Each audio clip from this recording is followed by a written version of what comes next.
So Giannis Antetokounmpo, he is basically, in my opinion, one of the top 2 to 3 players in the world right now. He is no doubt about it. Like, the guy is at the top of his game.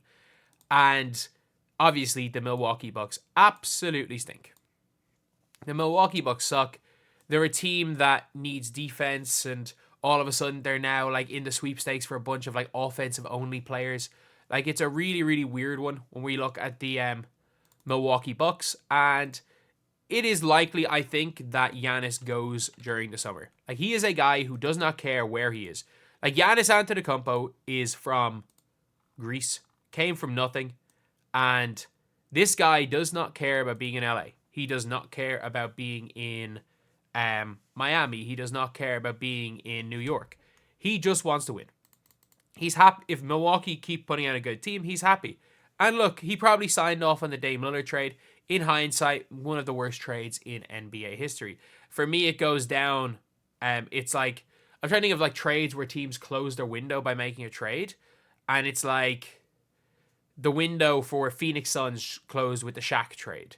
It's like, it reminds me of that, where it's like, it's a trade that at the time doesn't look dumb, but in hindsight was one of the worst trades like the team possibly could have made.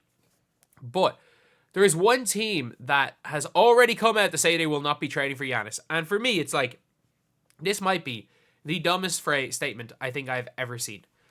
According to the Athletic, the Houston Rockets are not interested in breaking up their core for a forward, Giannis Antetokounmpo. Houston sitting at 10-5, one game out of first in the West. They remain focused on developing his young players as a collective. The Houston Rockets. You don't even need to break up your young core. Of all teams, the Houston Rockets. I want to find what picks do Houston own. The Houston has their own pick. They have from 2027 onwards. They don't have a first round pick 2026. But I don't know, because the Houston Rockets, they have a bunch of picks from trading away James Harden. They got a bunch of stuff. So they can give up, the Houston Rockets can give up a load of bad picks. And for me anyway, like, you don't need to break up your young core. Just trade one of them. Like, I get it, Tari Eason's untouchable. But like, give them Jalen Green. You probably don't want to keep Jalen Green. Okay, give up Jalen Green. Like, you look at the Houston Rockets roster. If you're like the young core. Like, look, first of all, like Jalen Green, Alperen Şengün, Amen Thompson, Jabari Smith, Cam Whitmore, Tari Eason. Like, they've got good young players. Just give up, I don't know. Give up Reed Shepherd. I think his value is still relatively high. Like, give up Jalen Green, or give up Jalen Green and keep Reed Shepherd and bring him into the rotation. And then try to convince them that Cam Whitmore is something. The two of those players, you might have to give one of your young players maybe for Giannis. But like, imagine if you could go out there with a lineup of like Freddie VanVleet, Giannis, Şengün, Dylan Brooks, and like a Reed Shepherd maybe at the 2. And then you still have like Amen Thompson, who's is insanely good. Even Amen Thompson in starting. Jabari Smith's still there. Like, you probably would have to give Jabari Smith in the Giannis trade. Imagine Jabari Smith, Jalen Green, Cam Whitmore, and 2 firsts. Like, that is for me, that's a no-brainer.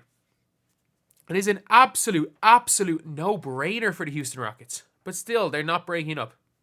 Hilarious when the media tries to force a player out of a team. No, Giannis does not care about loyalty. He just wants to win. He will want to leave. If Milwaukee do not give him a championship team, which they're not going to be able to because of the second apron, no assets, and no ability to trade, he's going to want to walk at the end of the year. By the way, they're not going to trade him during the year. Making Tari Eason and Amen Thompson untouchable for top 3 players in the league. Like, for me, that's crazy. And even if you want to make them untouchable, like, there are trades you can make. The core in question for Fred VanVleet, Dylan Brooks for Giannis. Yeah, they're obviously not doing that. But it is mental. Like, whatever about the Giannis Antetokounmpo train talks, whether or not you believe them, the fact they have just said, yeah, we're not doing it because we want to keep our young core together. Like, I'm sorry, you can't win with a young core in the NBA anymore. Like, that's the problem, is that the second apron, like, you're not going to be able to pay Jalen Green, Alperen Şengün. Like, the process will not work because you're not going to be able to pay 4 or 5 players anymore. Like, the way the league is right now, the second apron, you're going to have max contract players and you're going to have min contract players and nothing in between. Those mid contract players are not going to exist in a few years' time with the way the CBA is right now. So, like, for me, I'm like, Jabari Smith, Şengün, Jalen Green, if you pay all 3 of them, you're not going to be able to pay Amen Thompson when he comes up for extension. You're not going to be able to pay Tari Eason when he comes up for extension because Tari Eason and Jabari Smith are in the same draft class. So you're not going to pay 4 dudes those crazy amount of money and then still have some young players like Shepherd and Amen Thompson you might pay. Like, you're not going to be able to keep them together. Like, it makes more financial sense for them to break up the core and turn that core into one superstar. 3 players on near max deals, turning that into one superstar makes more financial sense. And it makes more sense, like, on the team. It makes more sense, like, for the team to do it as well. But, it's, like, it makes sense why Milwaukee wouldn't want to get rid of Giannis. But for Houston, for me, it doesn't make sense why any team doesn't want Giannis. Giannis is at the peak of his powers and is one of the 25 best players to ever play the sport of basketball. And that's what I don't get it with teams. I don't get it with players where it's like, I get wanting to keep the young core together, but when you've got so many assets, trade some of them because you can't pay everybody. That's the problem with the NBA. You can't pay everybody. So instead of having to worry about 3 players, whether or not we want to pay them or not, why not just trade all 3 of them? Why not trade 3 of them for a guy who we're perfectly happy paying and is probably better than the 3 of them combined and would instantly turn us into contenders? Imagine Giannis with Şengün.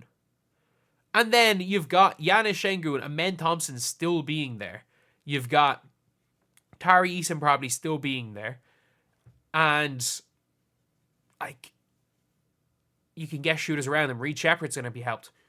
Just has to come into the rotation. Like, there is going to be that really, really good core of players still there. Like, even if you take away 3 of those young players, they're still going to have an unbelievable core. Like, if you take away Jalen Green, Jabari Smith, and Cam Whitmore, it's still a ridiculously good core. Şengün, Reed Shepherd, Amen Thompson, and Tari Eason is a ridiculously good young core. The problem is you've got 7 dudes. You've got like 7 dudes who are good NBA players, but you can't pay all 7 of them. So why not get rid of 3 of them to a guy you can pay in Giannis, and maybe you can pay 4 of them plus Giannis? I don't know. Either way, it is what it is.